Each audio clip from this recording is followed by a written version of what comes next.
নির্বাচন নিয়ে কথা আপনারা বলতেই থাকেন, কিন্তু বিচার হওয়া লাগবে, বিচার দৃশ্যমান হওয়া লাগবে। ফেসিবাদের বিচার নয়, ফেসিবাদের দূষণ যারা তাদের বিচারও দৃশ্যমান হওয়া লাগবে। নির্বাচন বিষয়ে একটা কথা স্পষ্টই বলতে হয়, কালো টাকা, পেশি শক্তি কোন ধরনের প্রভাব যেন মাঠে না থাকে। সেক্ষেত্রে ইসলামী আন্দোলন যে দাবি জানিয়েছে, আমরাও সেই দাবির সঙ্গে একমত পোষণ করেছি।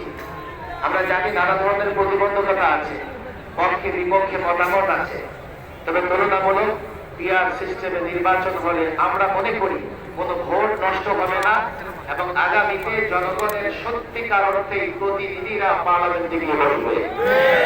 চূড়ান্ত কথা, গত 16 বছরে নয়, 53 বছরের বাংলাদেশে ইসলামী শক্তিকে দাবায় রাখবার জন্য, ইসলামী শক্তিকে দুর্বল করবার জন্য, ইসলামী শক্তিকে নানাভাবে প্রতিহত করবার জন্য ষড়যন্ত্র হয়েছে।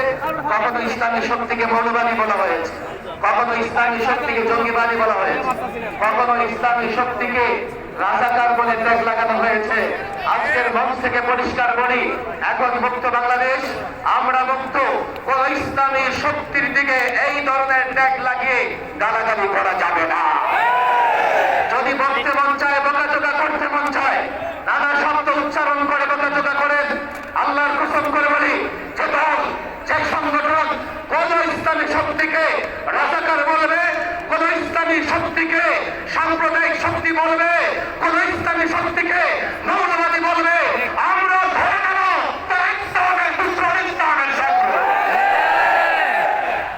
আসুন, ফ্যাসিবাদ বিরোধী যত শক্তি রাজনৈতিক সংগঠন সকলকে আহ্বান জানাই, এক মঞ্চে আসুন, ঐক্যবদ্ধ হন।